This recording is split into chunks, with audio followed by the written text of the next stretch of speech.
आदेश आदेश। मैं राजा नाथ स्वामी धूनीनाथ मठ का अभी गादीपति हूँ। धूनीनाथ मठ जैसलमेर के तालेरिया पाड़ा में आज हमारे गुरु महाराज श्री चंचलनाथ जी महाराज के बारे में जिक्र हुआ है, तो उनके बारे में थोड़ी 4 लाइनें आपको बता रहा हूँ मैं। चंचलनाथ जी महाराज धूनीनाथ मठ के मठाधीश थे। नमस्कार दोस्तों, वॉइस ऑफ जैसलमेर में आपका बहुत बहुत स्वागत है। दोस्तों, मैं समय समय पर आपको जैसलमेर के इतिहास के बारे में, यहाँ की जो कथाएं हैं, यहाँ के ऐतिहासिक स्थल है और यहाँ के धार्मिक स्थल के साथ में साधु संत हैं, उनके बारे में बताता रहता हूँ।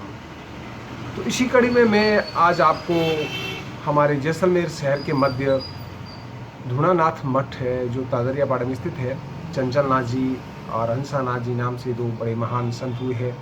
आज उनकी गादीपति पर राजा नाथ जी बैठते हैं, जो उन्हीं के परिवार से है, परपोते वगैरह हैं। उनके द्वारा चंचलनाथ जी के इतिहास के बारे में बताया गया है और उसके साथ ही साथ में हंसानाथ जी के बारे में भी बताया गया है। तो यह जो मठ है, इस मठ का एक हम कह सकते हैं एक केंद्र बीकानेर में भी है और एक केंद्र हैदराबाद आज के पाकिस्तान में है। और वहाँ पर भी जैसा कि राजा नाथ जी बताते हैं कि चंचलनाथ जी के जो परिवार से हंसानाथ जी भी हैं, उनके भाई भी हैं, वह भारत की आज़ादी के बाद वहाँ के प्रथम हैदराबाद शहर के मेयर रह चुके हैं, ऐसा उनका कहना है। और वहाँ जो हिंदू बाहुली लोग रहते थे उस समय में, आज तो बहुत कम हो गए हैं, उनके लिए एक वहाँ की सरकार से मांग की गई थी कि इनके लिए एक सुरक्षित आवासीय कॉलोनी काटी जाए। लेकिन जब वहाँ के एक धार्मिक देश होने की वजह से उनकी बात को नकारा गया, तब उन्होंने स्वयं एक बहुत बड़ी ज़मीन लेकर के हंसानाथ नगर बनाया और उसमें सभी जो हिंदू लोग थे, सभी जातियों के, उनको वहाँ उन्होंने आवास दिया और गरीब थे उनको निःशुल्क दिया। और वहाँ एक मठ आज भी बनी हुई है। चूँकि वहाँ कोई महंत अभी नहीं है, क्योंकि वहाँ के हालात जिस तरह से, तो इस तरह से हंसानाथ जी के बारे में और चंचलनाथ जी के बारे में बताया गया है। तो हम आज बात करेंगे राजा नाथ जी से। राजा नाथ जी हमारे को इसके बारे में पूरी बात बताएंगे।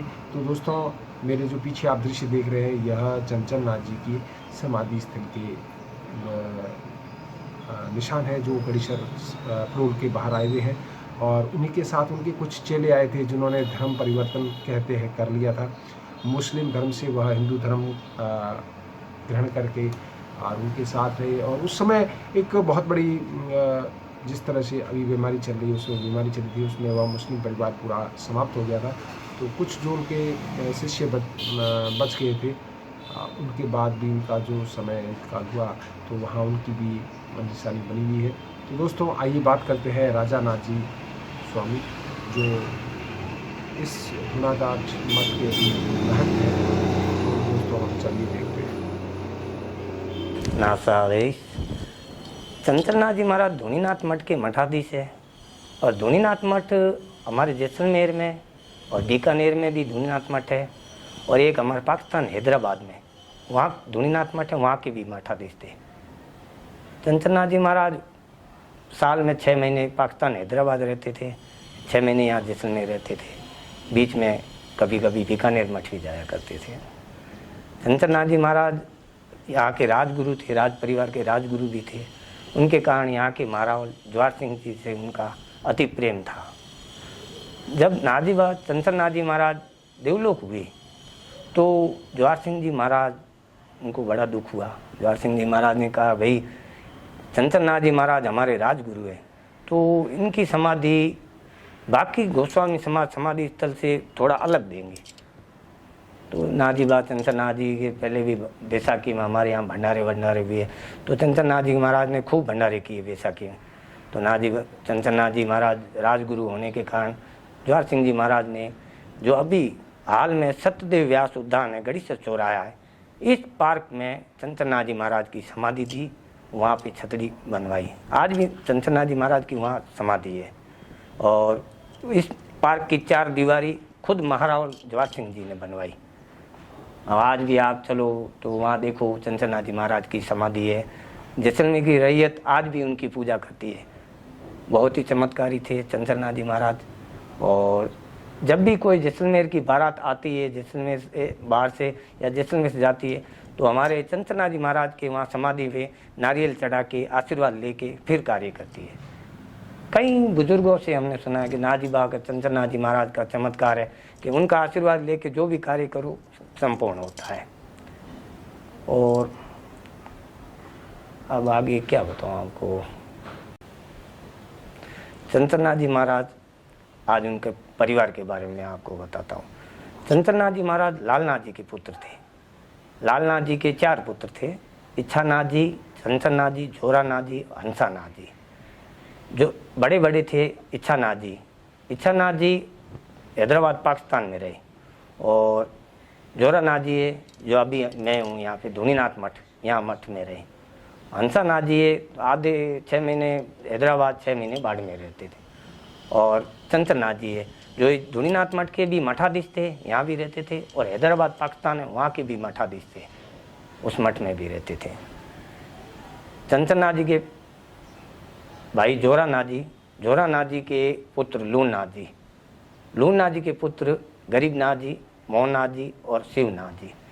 गरीबनाथ जी का मैं पुत्र हूँ, प्रेमनाथ उर्फ राजानाथ स्वामी। मेरे चाचा मोहननाथ जी चंचलनाथ जी के शिष्य थे, उत्तराधिकारी, इस धुनीनाथ मठ के उत्तराधिकारी श्री मोहननाथ जी। और शिवनाथ जी है जो देवलोक हो गए। चंचलनाथ जी महाराज के 3 भाई और थे, मैंने अभी आपको बताया, इच्छानाथ जी महाराज, जोरानाथ जी महाराज और हंसानाथ जी महाराज। उस वक्त हमारे परिवार में पढ़ाई करना बहुत मुश्किल काम था, लेकिन चंचलनाथ जी महाराज ने अपने भाई हंसानाथ जी महाराज को विदेश पढ़वाया।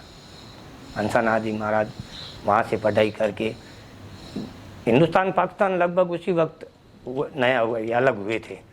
तो हंसानाथ जी महाराज पाकिस्तान के पहले मेयर बने। और वहाँ पाकिस्तान के हैदराबाद ज़िले में हमारी धुनीनाथ जी की मठ आज भी है। हिंदुस्तान पाकिस्तान जब अलग हुए तो कुछ कारणों से हमारा परिवार वहाँ वापस नहीं जा सका। वो मठ आज भी वहाँ पे जैसी है वैसी है, लेकिन अभी वहाँ मठाधीश कोई भी नहीं है। अब हो सकता है कुछ समय में हम वहाँ जाए, क्योंकि वहाँ के लोग भी हमें बुला रहे हैं कि एक बार आओ वहाँ और मठाधीश घोषित करके किसी को बिठाओ वहाँ पे। तो शायद मैं जाऊँ वहाँ पाकिस्तान हैदराबाद और वहाँ जाके मठाधीश बना के किसी को बिठा के आएंगे। आज भी वहाँ मठ है हमारी हैदराबाद में, चंचलनाथ जी वहाँ के मठाधीश थे। वहाँ आज भी लोग उनकी पूजा करते हैं। और जैसा ये आप देख रहे हो, ये इतनी तस्वीर वहाँ भी उनकी है। खूब दिल से उन्हें याद करते हैं लोग।